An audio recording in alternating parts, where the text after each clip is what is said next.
महाराष्ट्र के नासिक जिले में स्थित त्र्यंबकेश्वर ज्योतिर्लिंग भारत के 12 ज्योतिर्लिंगों में से एक है।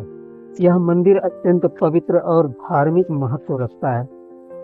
त्र्यंबकेश्वर मंदिर की विशेषता यह है कि यहाँ भगवान शिव की पूजा त्रिदेव ब्रह्मा विष्णु महेश के रूप में की जाती है, जो अन्य ज्योतिर्लिंगों से इसे त्र्यंबकेश्वर ज्योतिर्लिंग का नाम त्र्यंबक से लिया गया है, जिसका अर्थ है 3 नेत्रों वाले भगवान शिव। शिव पुराण के अनुसार यह वही स्थान है जहां भगवान शिव ने अपने तीसरे नेत्र को प्रकट किया था। इस मंदिर में शिवलिंग के रूप में भगवान शिव, ब्रह्मा और विष्णु तीनों ही विराजमान हैं। यह शिवलिंग त्रिदेवों का प्रतीक माना जाता है। त्र्यंबकेश्वर का यह पवित्र ज्योतिर्लिंग अपने आप में अनोखा है, क्योंकि यहाँ शिवलिंग के आकार में 3 छोटे छोटे लिंग विद्यमान हैं, जो ब्रह्मा विष्णु और महेश का प्रतीक माने जाते हैं। त्र्यंबकेश्वर ज्योतिर्लिंग से जुड़ी कई पौराणिक कथाएं प्रचलित हैं। इनमें से एक प्रमुख कथा राजा त्रिशंकु की है। प्राचीन काल में त्र्यंबक नामक स्थान पर राजा त्रिशंकु का शासन था। त्रिशंकु अत्यंत धर्मपरायण और भगवान शिव के भक्त थे, लेकिन उन्होंने कई अन्य राजाओं की तरह वंश परंपरा बनाए रखने के लिए पुत्र की कामना की। उन्होंने अपने कुल गुरु महर्षि गौतम से प्रार्थना की कि उन्हें पुत्र प्राप्ति का आशीर्वाद मिल सके। महर्षि गौतम ने उन्हें कठोर तपस्या करने का सुझाव दिया और बताया कि यदि वे भगवान शिव की कठोर तपस्या करेंगे तो उन्हें पुत्र प्राप्त हो सकता है। राजा त्रिशंकु ने महर्षि गौतम के सुझाव पर अमल करते हुए गंगा नदी के किनारे त्र्यंबक पर्वत पर शिव की आराधना प्रारंभ की। राजा की तपस्या ने भगवान शिव को प्रसन्न किया और वे प्रकट होकर वरदान देने के लिए तैयार हुए। शिव ने राजा से कहा कि वे उन्हें पुत्र प्राप्ति का वरदान देंगे, लेकिन इसके साथ ही उन्हें यह भी बताया कि यह स्थान अत्यंत पवित्र है और यहाँ उन्हें ज्योतिर्लिंग के रूप में निवास करने का आदेश है। भगवान शिव के आशीर्वाद से राजा त्रिशंकु को पुत्र की प्राप्ति हुई और साथ ही यहाँ त्र्यंबकेश्वर ज्योतिर्लिंग का प्राकट्य हुआ। यही कारण है कि त्र्यंबकेश्वर का यह ज्योतिर्लिंग शिव के साथ साथ ब्रह्मा और विष्णु की उपस्थिति का भी प्रतीक है। महर्षि गौतम और त्र्यंबकेश्वर की कथा। त्र्यंबकेश्वर ज्योतिर्लिंग से जुड़ी एक अन्य पौराणिक कथा महर्षि गौतम और उनकी पत्नी अहिल्या से जुड़ी है। महर्षि गौतम ने कई वर्षों तक यहाँ तपस्या की और अपनी विद्या एवं ज्ञान से लोगों को शिक्षा दी। उनकी तपस्या और सेवा से भगवान शिव प्रसन्न हुए और उन्हें वरदान स्वरूप यहाँ की भूमि को हरियाली और समृद्धि का आशीर्वाद दिया।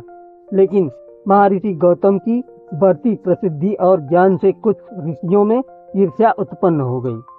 उन्होंने एक योजना बनाई और एक गाय का वध कर दिया, जिसका आरोप महर्षि गौतम पर लगा दिया गया।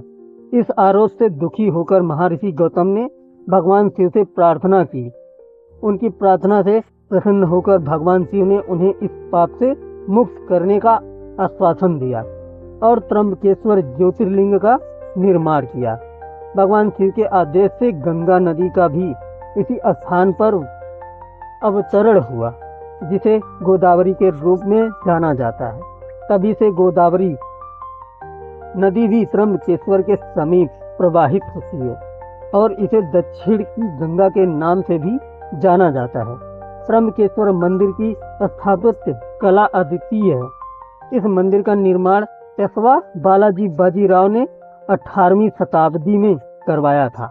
मंदिर की संरचना में काले पत्थरों का उपयोग किया गया है, जो इसे भव्य और आकर्षक बनाते हैं। मंदिर का शिखर नक्काशीदार है, जिसमें देवी देवताओं की मूर्तियां और चित्रण देखने को मिलते हैं। इस ज्योतिर्लिंग की सबसे खास बात यह है कि यहाँ शिवलिंग का कोई स्पष्ट आकार नहीं है, बल्कि यह एक गड्ढे के रूप में है, जिसमें 3 लिंग विद्यमान है। इस गड्ढे में हर समय पानी भरा रहता है, जिसे पवित्र माना जाता है। भक्त जन यहाँ जलाभिषेक करते हैं और भगवान शिव की पूजा अर्चना करते हैं। त्र्यंबकेश्वर की महत्ता इस बात से भी है कि यहाँ हर 12 साल में कुंभ मेला आयोजित होता है।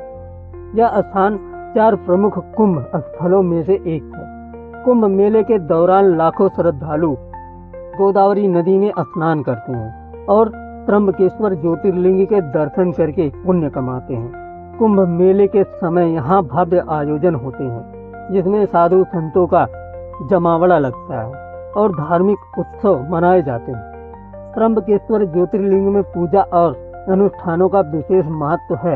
यहाँ रुद्राभिषेक, महारुद्राभिषेक और काल सर्प दोष निवारण जैसे अनुष्ठान प्रसिद्ध है। काल सर्प दोष से पीड़ित लोग यहाँ विशेष पूजा करवाते हैं, क्योंकि मान्यता है कि भगवान शिव त्र्यंबकेश्वर में काल सर्प दोष से मुक्ति प्रदान करते हैं। सावन के महीने में त्र्यंबकेश्वर मंदिर में भक्तों का तांता लगा रहता है। भगवान शिव की विशेष पूजा अर्चना की जाती है और भक्तजन विशेष तौर पर सोमवार के दिन शिवलिंग पर जल चढ़ाते। यह स्थान शिव भक्तों के लिए अत्यंत महत्वपूर्ण है और हर साल लाखों श्रद्धालु यहाँ दर्शन करने आते हैं। त्र्यंबकेश्वर ज्योतिर्लिंग का धार्मिक और पौराणिक महत्व इतना अधिक है कि यह केवल एक तीर्थ स्थल नहीं, बल्कि आस्था और श्रद्धा का केंद्र बन गया है। यहाँ आकर भक्तजन न केवल भगवान शिव के दर्शन करते हैं, बल्कि पवित्र गोदावरी नदी में स्नान करके अपने पापों से मुक्ति पाते हैं। त्र्यंबकेश्वर का यह ज्योतिर्लिंग हमें जीवन में आस्था, तपस्या और समर्पण के महत्व को समझाता है।